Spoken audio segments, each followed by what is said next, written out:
Hello everyone, मैं अमित बालासिया स्वागत करता हूं आपके अपने चैनल पर। तो आज हम सॉल्व करने वाले हैं टेक्स्ट बुक का मॉक नंबर कौन सा है, मॉक नंबर 6। ठीक है, इससे पहले हमने कि 5 मॉक सॉल्व करवा करवा दिए हैं। यूट्यूब पे आप चैनल है, उस पर देख सकते हो। ये प्लेलिस्ट है, मतलब कि आपकी प्लेलिस्ट है, इसमें हमने करवा रखे हैं। ठीक है, यहाँ पे आप देख सकते हो। तो आज हम करने वाले हैं मॉक नंबर 6 का सॉल्यूशन। देखिए, पहला क्वेश्चन कह रहा है, यदि 850 वस्तुओं का क्रय मूल्य 995 वस्तुओं के विक्रय मूल्य के बराबर है तो लाभ या हानि परसेंट बताइए। बहुत ही सिंपल सवाल है। देखिए क्वेश्चन नंबर 1 क्या कह रहा है ना, 850 वस्तुओं का क्रय मूल्य, 850 वस्तुओं का क्रय मूल्य है तो मैं यहाँ सीपी है, सीपी इसका कह रहा है 595 वस्तुओं के विक्रय मूल्य को हम सेलिंग प्राइस इसके बराबर है। ठीक है, बस अब इसको सोल्व कर ले, काटते हैं। देखिए इससे काटेंगे 5 से काटेंगे 17 बार, और इससे 5 से काटेंगे तो कितने बार, 119 बार। ठीक है, और कट रहा है 17 से कटेगा 17 दया 170 और 17 7 119। ठीक है, ये है 10 सीपी, 10 सीपी बराबर आ गया 7 एसपी। तो यहाँ का इसका रेशियो लेंगे तो क्या हो जाएगा, SP upon CP upon SP. तो यहाँ पर ये देखिए सीपी का मान हो गया 10 7 और एसपी का हो गया 10। रेशियो को हम ऐसे लिखते हैं। अब देख क्या पूछा है ना, लाभ या हानि। देखो 7 की चीज़ थी, आपने बेची कितने में, 10 में बेची, 10 में बेची तो कितने का प्रॉफिट हुआ, 3 का हुआ। कितने पे हुआ, 7 पे हुआ। गुना कर देंगे 100 से, बस ये निकालना है 300 अपॉन 7। तो यहाँ से निकालेंगे तो कितना परसेंट आएगा, 7 चौक 28 और 2 बजे का 7 दूनी 14, तो 42 पॉइंट कुछ करके आएगा। कौन से ऑप्शन में, ऑप्शन नंबर 2 में। उम्मीद है समझ में आया होगा। अगला क्वेश्चन देखिए, क्वेश्चन नंबर 2 कह रहा है 20 लड़कों का औसत वजन 89.4 किलोग्राम अंकित किया गया है। बाद में ज्ञात हुआ कि 87 किलोग्राम के स्थान पर एक मान को 78 किलोग्राम अंकित किया गया है।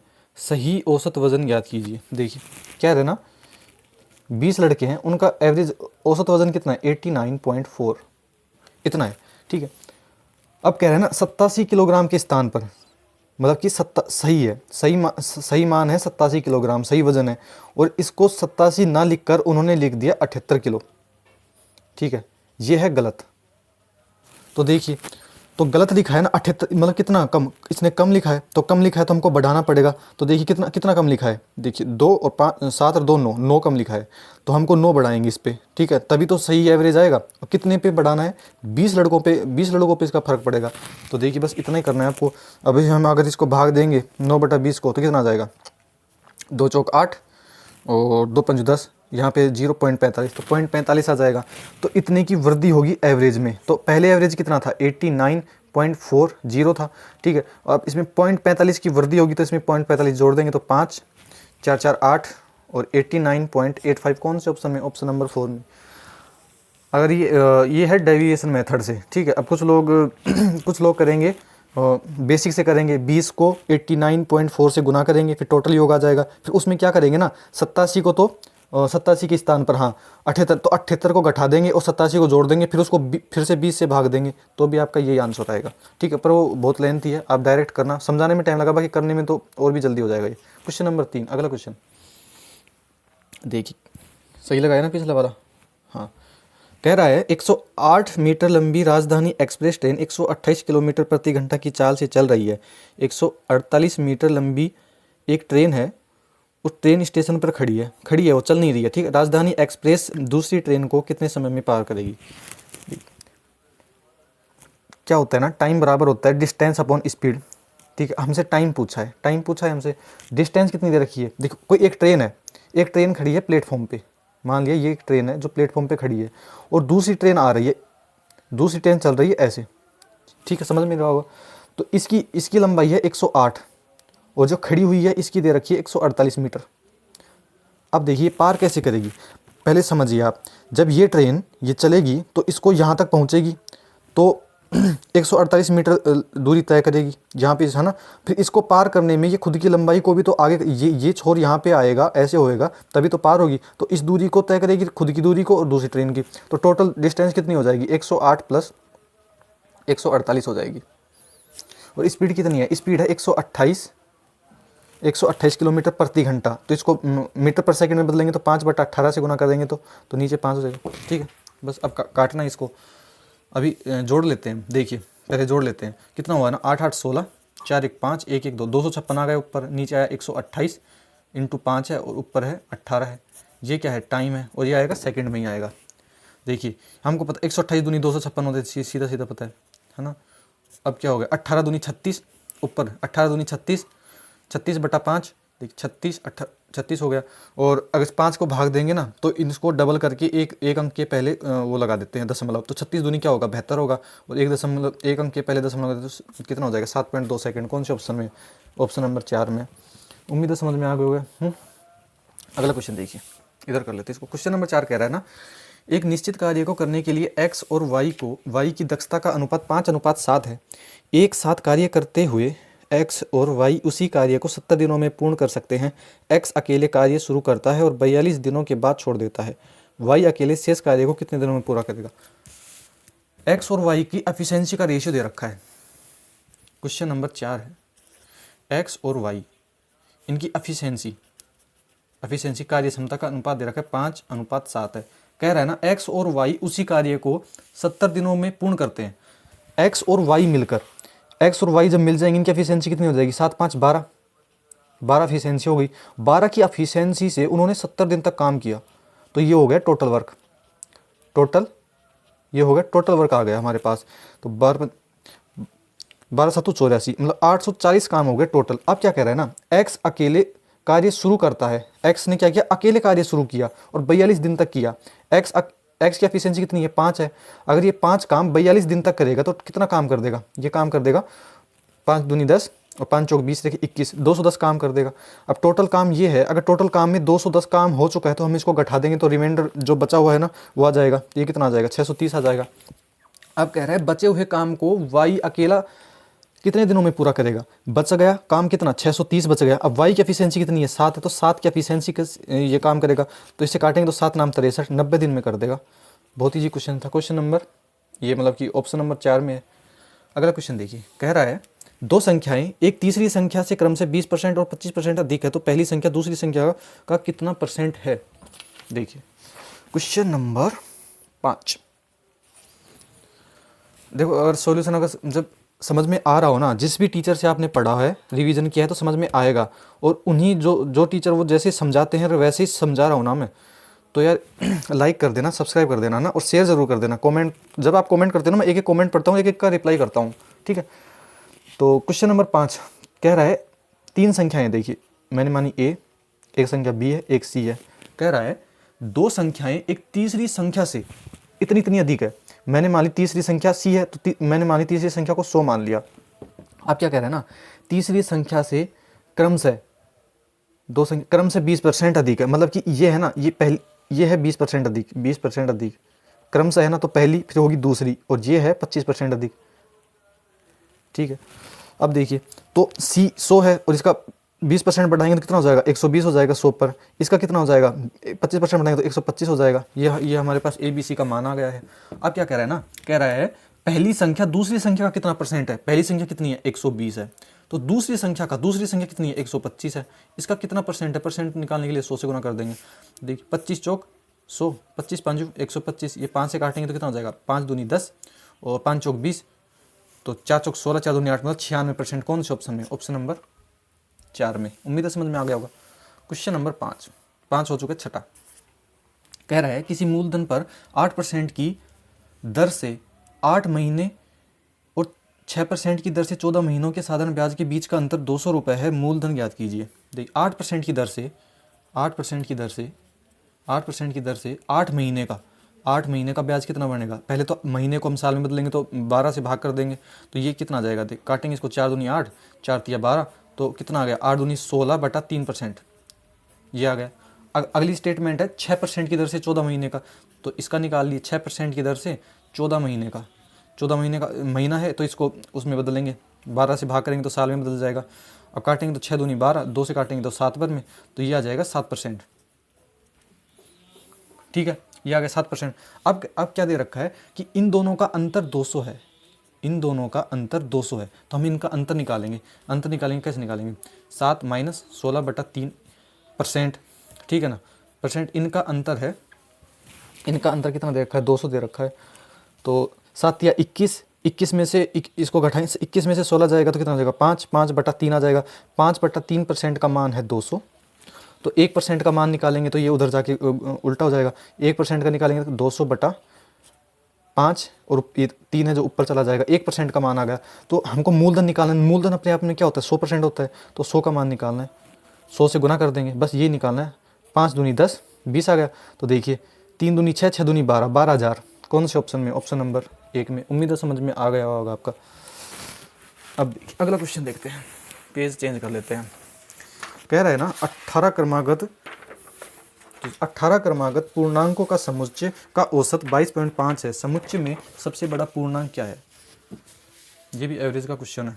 देखिए 18 क्रमागत पूर्णांक 18 संख्याएं हैं जो मतलब कि कंटिन्यू है, जैसे 1 2 3 4 5 6 7 9, ठीक है। तो किन्हीं 18 क्रमागत पूर्णांक संख्याएं हैं, क्वेश्चन नंबर 7 वह है, जिनका औसत है ना 22.5 है। तो जब पॉइंटों में औसत होता है ना, तो क्या होता है ना, दो संख्या को जोड़ के मतलब कि जो बीच की वैल्यू होती है, देखिए 22.5 है, 22.5 है, तो क्या है ना, ये दो संख्याओं का जो योग है ना, उसका 2 का भाग दिया होगा तब आएगा। तो आपको क्या करना है ना, इसमें पहले 1 बढ़ाइए, तो 22.5 में से मतलब कि जस्ट अगली संख्या कितनी होगी 23 होगी, और इससे एक पिछली संख्या कितनी होगी 21 होगी। तो देखिए अगर इन दोनों का तुम औसत निकालोगे तो 22.5 ही आएगा, ठीक है। अब ये हमारी दो संख्याएं आ गई जो बीच में है, ये बीच की संख्या ही है, तो ये कितनी होगी 2 हो गई। अब बची कितनी 18 में से दो संख्या हमने निकाल ली है, तो बच गई कितनी 16 बच गई। तो 8 इधर आएंगी, 8 संख्याएं तो इधर आएंगी, 8 संख्याएं, और 8 संख्याएं इधर आएंगी, ठीक है। हमसे पूछा क्या है, सबसे बड़ा पूर्णांक, सबसे बड़ी संख्या पूछी है। तो यहाँ से देखिए 23 में हम 8 जोड़ेंगे तो कितना हो जाएगा, 23 है, 23 में से 8 जोड़ेंगे तो 31 हो जाएगा। और कौन से ऑप्शन में, ये हमसे पूछा है। अगर सबसे छोटी संख्या पूछता तो 21 में से हम 8 घटा देते तो सबसे छोटी संख्या आ जाती है। उम्मीद है समझ में आया होगा। देखिए हम अब आप हमें ऐसे भी लिख सकते हो कि 21 है तो यहाँ पे 8 संख्या लिखते जाइए, 20 19 18 17 ऐसे 8 संख्या लिखेंगे। फिर यहाँ से 8 संख्या ज़्यादा लिखेंगे तो 23 है, 24 25 26 27 28 29 30 31, तो 8वीं संख्या जो यहाँ से 8 हो 31 ही आएगी। आप ऐसे भी कर सकते हैं। अगला क्वेश्चन देखिए, क्वेश्चन नंबर 8 कह रहा है 28 60 120 और 135 का एलसीएम क्या होगा? कुछ भी नहीं होगा, ऑप्शन नंबर 2 होगा इसका। अब कैसे होगा, अब एलसीएम निकालना, एग्जाम आने वाला है, अगर हम आपको एलसीएम निकालना भी सिखाएं तो सही बात नहीं है ना। अब मैंने ऑप्शन नंबर 2 कैसे चूज किया, देखिए ये 60 120 में क्या है, लास्ट डिजिट 0 है, तो भाई 0 तो आएगा ही आएगा, एलसीएम 0 तो आएगा ही आएगा। तो इसमें एक ही ऑप्शन में दिखा मेरे को 0, तो हमने 0 लगा दिया। अगर 2 3 ऑप्शन होते तो देखिए 135 में कितना 9 से विभाजित होता तो 9 का विभाजिता का नंबर चेक करते। बाकी आप एलसीएम अपने मेथड से निकाल सकते हैं, ठीक है। ये तो बहुत ही जी क्वेश्चन था तो हम नहीं बता रहे इसको, आप कर लेना। अगला क्वेश्चन देखिए, क्वेश्चन नंबर 9, 58 की पावर 29 को 5 से भाग देने के शेषफल क्या होगा? इसका भी हो जाएगा 3 आएगा। अब बोलोगे वैसे तुम तो ऐसे कर रहे हो भाई, ऐसे होते हैं क्वेश्चन ही ऐसे हैं। अब देखिए अगर हम आपको इसको समझाएं तो क्या समझाएं, इसमें देखिए 58 है, 5 का जब हम भाग देते हैं, जैसे देखिए 5 का अगर हम किसी संख्या में भाग देते हैं, 4 में भाग देंगे तो 4 ही आएगा। अगर 5 है तो 0 हो जाएगा। 5 से बड़ी कोई भी संख्या लेंगे, 6 लेंगे तो इसका अंतर होगा 1 होगा। अगर हम 7 लेते हैं तो इनका डिफरेंस कितना है 2 है, तो मतलब 5 में से इसको घटा देंगे तो वही क्या होता है शेषफल होता है। अब यहाँ पे क्या दे रखा है ना 8 का यूनिट डिजिट ले लेंगे और इसकी पावर कितनी है 29 है, 29 है। अब 8 का क्या हो ना, 8 का आपको रूल पता होगा। अगर 8 का 8 की पावर 1 करेंगे तो कितना होगा 8 होगा। 8 की पावर 2 करेंगे तो कितना होगा 8 और 64, मतलब कि इकाई का अंक 4 आ जाएगा। फिर 8 की पावर 3 करेंगे तो फिर 8, मतलब ये रिपीट होते रहते हैं, ठीक है। ये रिपीट 8 की पावर 3 ये रिपीट होते रहते हैं। तो देखिए यहाँ पे क्या है ना, ये है विषम, तो विषम जो पावर होती है उसका यूनिट डिजिट होता है 8 और सम का होता है 4। तो यहाँ पे क्या है विषम है, तो इसका यूनिट डिजिट 8 ही आएगा। अगर 8 को जब हम 5 से भाग देंगे तो रिमाइंडर 3 बचेगा। समझ में आया होगा अब तो। क्वेश्चन नंबर 10 है, कह रहा है ना ए और बी की आयु का अनुपात 3:2 है। एक तो ए है एक बी है, इनकी आयु का अनुपात कितना है 3:2 है। 10 वर्ष बाद आयु का योगफल 80 हो जाएगा। तो 10 वर्ष बाद तो ये अनुपात कितना है 3:2 है। मैं इसको x मान लेता हूँ, 3x अनुपात 2x अनुपात में है, ठीक है ना। क्योंकि अगर हम 10 जोड़ेंगे ना, तो अब देखिए 10 साल बाद मैं अगर इसमें 10 जोड़ूँ और मैं इसमें 10 जोड़ूँ, अगर हम इसको x नहीं मानते ना तो आप 10 + 3 13 कर देते, जो कि गलत है क्योंकि ये रेशियो में है। तो 10 साल बाद कितनी हो जाएगी इनकी 3x + 10 हो जाएगी इसकी, तो और इसकी एज कितनी हो जाएगी 2x + 10 हो जाएगी, ठीक है। अब कह रहा है इनकी आयु का योगफल 80 है, मतलब इन दोनों का योगफल, इनका योगफल कितना हो जाएगा, 80 के बराबर हो जाएगा। यहाँ से x का मान देखिए 3 2 5 x प्लस 10 10 20 बराबर 80। यहाँ से x का मान निकल जाएगा तो कितना, 5x बराबर कितना हो जाएगा, 20 उधर जाएगा तो 60, तो x का मान आ गया 12 5 60, 12 आ जाएगा। अब पूछा क्या इसने, क्रम से कितनी उनकी वर्तमान आयु पूछी है, तो देखिए x का मान 12 है तो a की कितनी हो जाएगी, 12 3 36 हो जाएगी, b की कितनी हो जाएगी, 12 2 24 हो जाएगी। कौन से ऑप्शन में, ऑप्शन नंबर बी में। उम्मीद है समझ में आ गया। क्वेश्चन नंबर 11, अगला क्वेश्चन देखिए, क्वेश्चन नंबर 11 क्या कह रहा है, एक आयत के क्षेत्रफल का मान उसकी लंबाई के मान का 6 गुना है, यदि लंबाई चौड़ाई से 2 सेंटीमीटर अधिक है तब आयत का क्षेत्रफल। देखिए आयत का क्षेत्रफल क्या होता है, L इंटू बी होता है। तो क्या कह रहा है, आयत का क्षेत्रफल उसकी लंबाई के मान का 6 गुना है, तो आयत का क्षेत्रफल क्या है, ए का मान कितना है, LB, तो LB बराबर है लंबाई के 6 गुना, लंबाई का 6 गुना है, ये है LB का मान आया। ठीक है, कह रहा है ना यदि लंबाई चौड़ाई से 2 सेंटीमीटर अधिक है, देखिए लंबाई चौड़ाई से 6 सेंटीमीटर अधिक है, तो इनका अंतर दे रखा है, लंबाई और चौड़ाई का अंतर दे रखा है 2 सेंटीमीटर, ये अधिक है। यहाँ से हम L का मान निकाल सकते हैं, कैसे निकालेंगे, देखिए LB अपॉन L, तो 6:1 हो गया। तो यहाँ पे L का मान कितना आया, L का मान आया 1, तो यहाँ पे L का मान रखेंगे कहाँ पे, यहाँ पे देखिए, यहाँ पे L का मान LB बराबर, हम एक स्टेप लिख देते 6L है।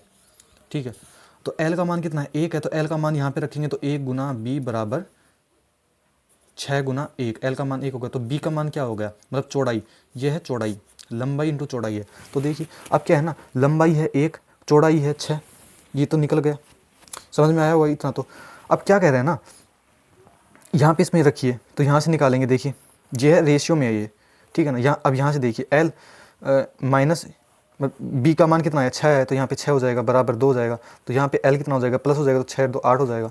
हमसे पूछा क्या है, आयत का क्षेत्रफल पूछा है, क्षेत्रफल क्या होता है, लंबाई इंटू चौड़ाई होता है, तो L का मान 8 है और चौड़ाई का मान कितना है, 6 है, तो 8 से 48 है, 48 सेंटीमीटर। कौन से ऑप्शन में, उम्मीद में समझ में आएगा।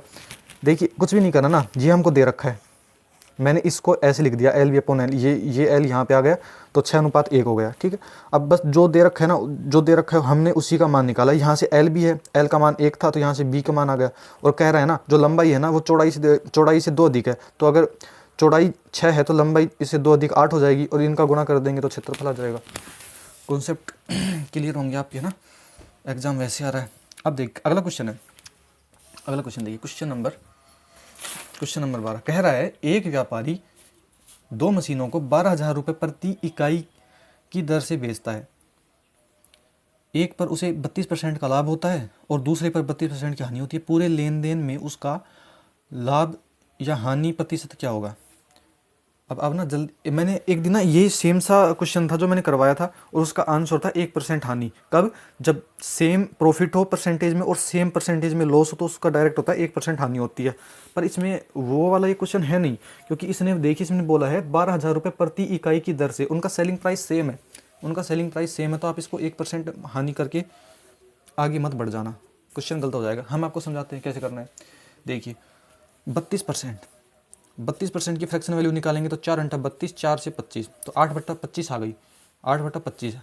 तो पहले बोल रहा है, पहले हुआ 25% का लाभ, मतलब 25 पे 8 का लाभ कितना होगा, 33। फिर बोल रहा है 32% का लॉस हुआ तो कितना हो जाएगा, 17, 25 में 60 जाएगा, 17 हो जाएगा। अब क्या करना है ना, ये है CP, ये है SP, 2 मशीनों का 12,000 रुपये प्रति, 12,000 से कोई लेना देना है नहीं। इससे ये समझ में आता है कि उनका सेलिंग प्राइस सेम है, तो इनका सेलिंग प्राइस देखिए यहाँ पे सेम है क्या, नहीं है ना, तो बराबर करेंगे, इसको 17 से गुना करेंगे, इसको 33 से गुना करेंगे, तो इधर से 17 से गुना हुआ है तो ये भी 17 से गुना होगा, ये 33 से गुना हुआ तो ये भी 33 से गुना होगा। अब गुना करेंगे तो देखिए 17 को 25 से गुना करिए, 17 पंजू 85, यहाँ 25 से करें ना, 25 तो 175, यहाँ पे 5 आ गया। ठीक है, और क्वेश्चन नंबर 12 है ना, देखिए हाँ 25 और 25 दूनी 50, यहाँ पे आएगा 25 से कम 25 और यहाँ पे हो जाएगा 42। ठीक है ना, यहाँ से अगर हम भाग करेंगे इसको, यहाँ पे 25 है, अरे देखिए यहाँ पे 25 था, यहाँ पे 25 ही आएगा, हमें अभी गलती हो जाती है। देखो 25 का 32% पे लॉस पे, तो मतलब कि 25 की वस्तु थी, उसको 8% 8 का लॉस हुआ तो 17 का बेचा। ठीक है, अब 25 को 33 से गुणा करेंगे तो कितना आ जाएगा, यहाँ पे आ जाएगा 25 या 75, 5 7 25 या 75, 75 और 7 कितना होता है 75, 75 और 7 कितना होता है भाई 80 और 2 82। इतना नर्वस हो जाते हैं ना, कुछ सूझता भी नहीं है ना। देखिए इसका योग करेंगे तो 0 5 8 4 12, ठीक है 1250 आ जाएगा। अब ऐसे इसका ये हमारे पास आ गया कॉस्ट प्राइस, ये आ गया कॉस्ट प्राइस। ऐसे हमको सेलिंग प्राइस निकालना है।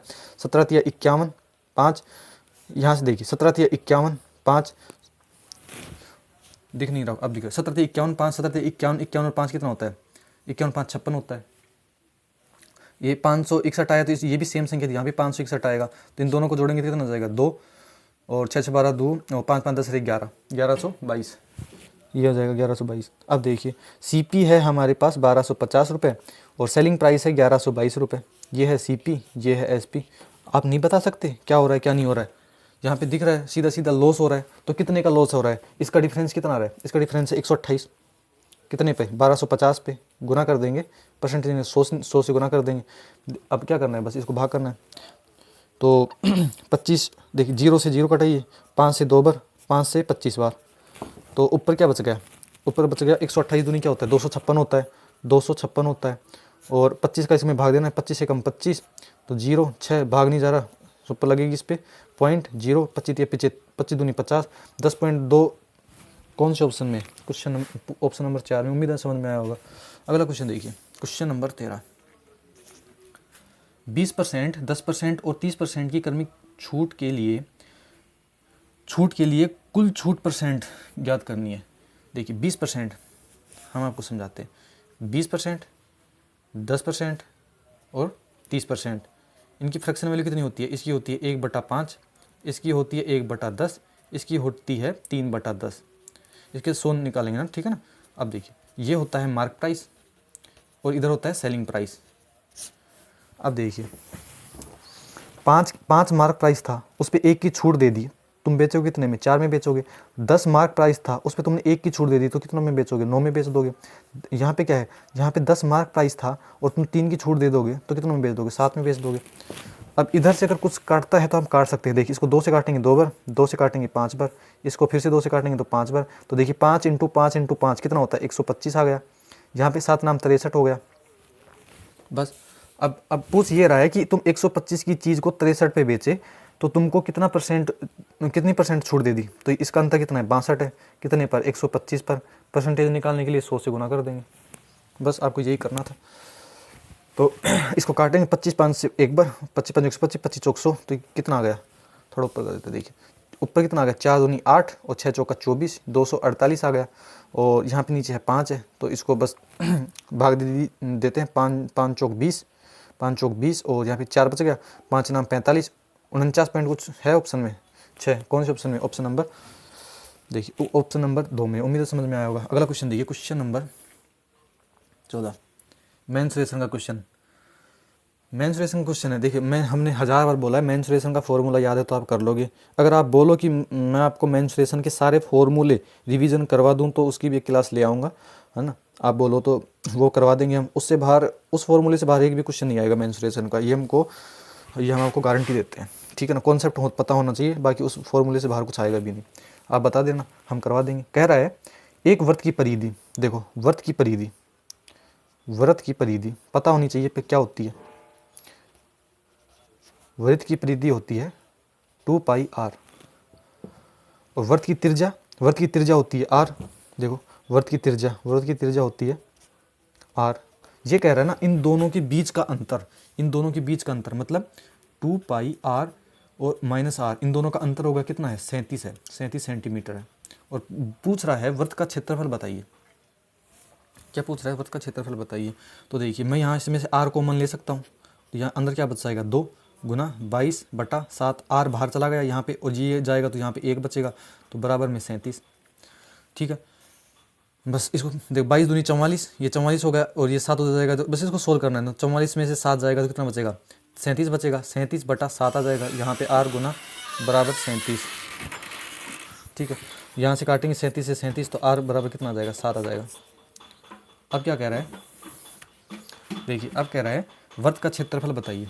तो वृत्त का क्षेत्रफल क्या होता है, वृत्त का, एक मिनट रुकिए, हाँ, वृत्त का क्षेत्रफल, वृत्त का क्षेत्रफल क्या होता है, पाई आर स्क्वायर। तो पाई का मान 22/7, आर का मान 7 × 7, तो 7 से 7 काटेंगे तो 22 7 154 होता है। कौन से ऑप्शन में, ऑप्शन नंबर 4 में। उम्मीद है समझ में आया होगा।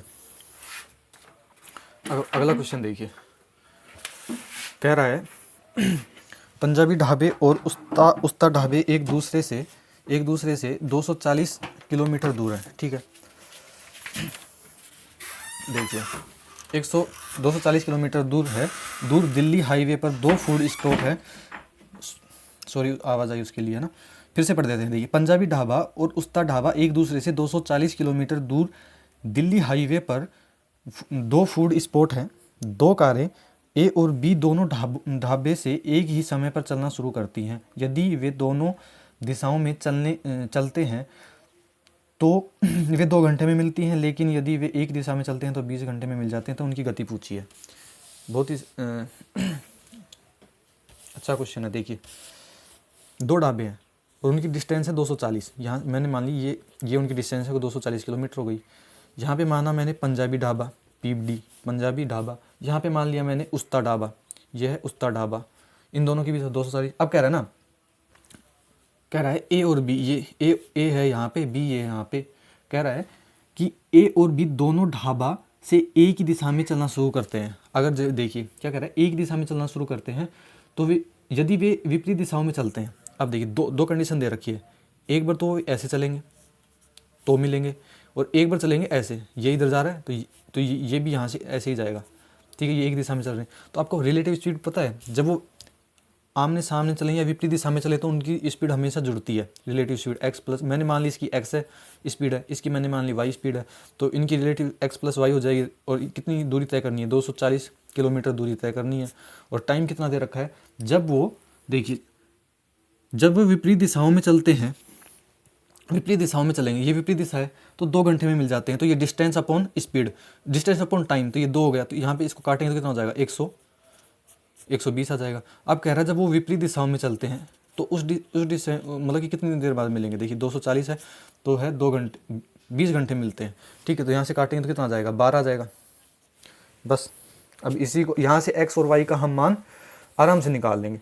तो यहाँ पे देखिए x का मान निकालने क्या करते हैं, x का मान निकाल रहे हैं। देखिए x का मान इन दोनों को जोड़ के, ये पॉजिटिव है, इन दोनों को जोड़ के आधा कर देंगे।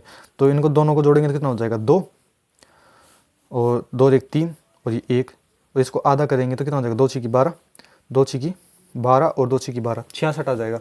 और y का मान निकालेंगे तो कैसे निकालेंगे, इन दोनों का अंतर करके आधा कर देंगे। इन दोनों का अंतर करेंगे तो 10 में से 2 8 और 0 108 आ जाएगा। और इसको 2 से भाग देंगे तो कितना आ जाएगा, 54 आ जाएगा, ठीक है। यहाँ पे x और y का मान आ गया। पूछा क्या है, उनकी गति। x और y का मान तो पूछा है कौन से ऑप्शन में, 66 54 देखना कहाँ पे है, ऑप्शन नंबर 3 में। उम्मीद है समझ में आया होगा। अब देखिए हमने 15 क्वेश्चन किए थे और 15 के 15 क्वेश्चन हमने कर दिए, आपको अच्छे से समझा दिया है, ठीक है।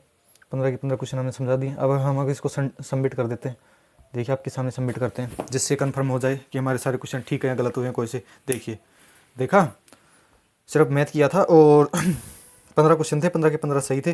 तो और कितने देखो 68,000 300 लोग, इतने लोगों ने ही इसको मॉक को दे चुके हैं। तो आप भी इस मॉक को ज़रूर लगाइए। अगर आपके पास प्रो वगैरह नहीं है तो इन जो हम क्वेश्चन करवा रहे हैं इनको वीडियो को रोकना और आराम से करना, ठीक है। और इससे पहले हमने अभी RWA का मिनी मॉक भी करवा दिया है, तो ये जाके देख सकते हो आप। ये प्लेलिस्ट बनी हुई है सभी की, ठीक है। फिर मिलते हैं अगले वीडियो में, तब तक अपनी प्रिपरेशन तैयारी अच्छे से करिए, ठीक है। धन्यवाद।